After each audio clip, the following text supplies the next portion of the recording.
You know what the world needs more of? Ready-to-run FPV RC cars. But for some reason, almost none of the manufacturers are taking the leap and actually making them. But FMS did, and they sent me this awesome one to review. Check it out. This is the ALU35 from FMS, a micro FPV RC car that is truly ready to run, coming with every single thing that you need to get going. Let's take a quick look at the unboxing and see everything that it comes with.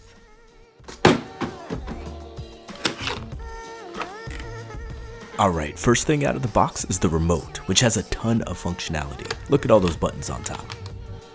There's the pack that contains the car, the FPV module, and a charge cable.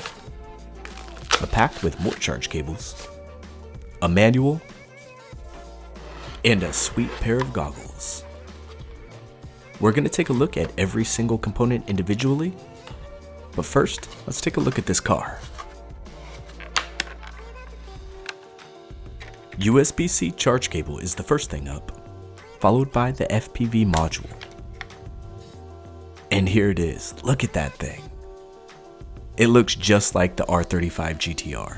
I freaking love this car.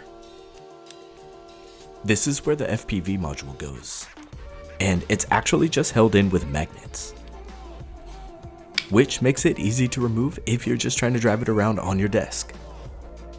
I love the fact this little thing snaps on and off so easily. It really has been the perfect little desk toy. The remote is a tiny little thing with a whole lot of functionality. Its small size is actually a benefit because you can operate it one-handed. I like the little lights that come on, letting you know that the radio is powered up, which is important for radios that don't have a screen. Now, really quick, let's talk about all the functionality on this radio. It's got a lot of buttons. These ones over here control your trims. There is a gyro adjustment, but I don't think it actually does anything. This button here turns the FPV camera on and off. This one changes the underglow lights of the car, and this one changes the headlights. There is also a button for binding a different car, a button for adjusting the braking, and there are even buttons for 2 different profiles, in case you want to quickly switch between different settings. This radio comes with an adapter so that you can use 3 AAA batteries to power it, but you could also use a single 18650 battery. Now, let's take a quick look at the goggles that come with this kit. They do feel nice, and you even get to do this with them. Oh yeah. So these are a box goggle, which means that they have one big optic instead of 2 individual optics for each eye, which gives you a nice big field of view at a cheaper price. The goggles are just a little bit bigger. It does have diversity antennas, which means that you can have a really good video signal from these. Let's check out the buttons on these goggles and the extra features they have so you know how to use them. First up, we have a record button, which means these goggles have DVR, so you can record the video from your car as you're driving around. Just put an SD card in here and press the record button when you're ready to drive.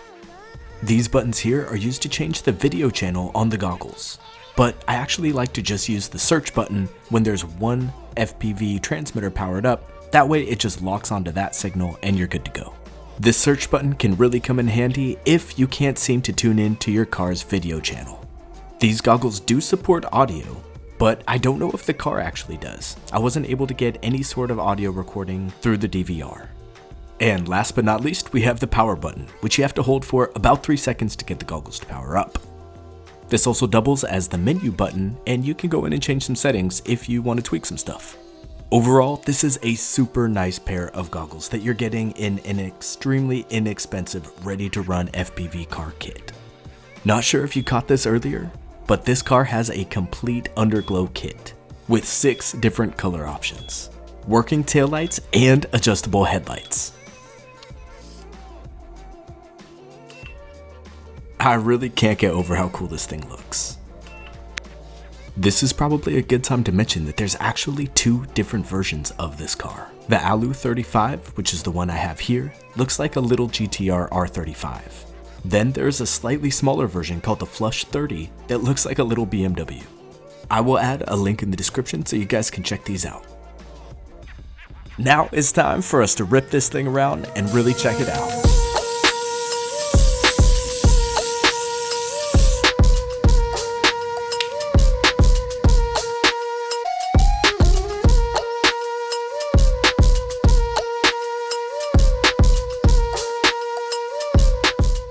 The first thing that I noticed with FPV is that it has a lot more range than the other ultra micro FPV RC car that I've tested before.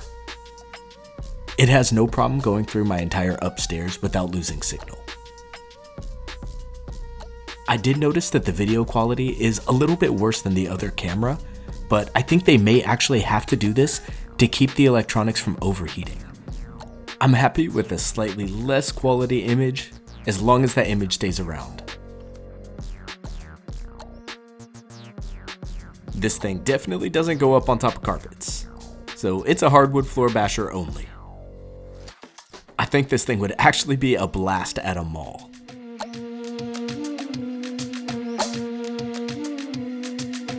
It's low enough to go under almost anything in your house. Beds, dressers, desks, all that.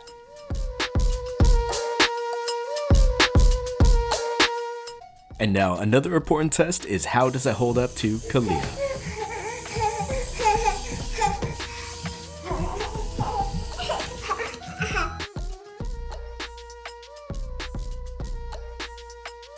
Okay, put it down.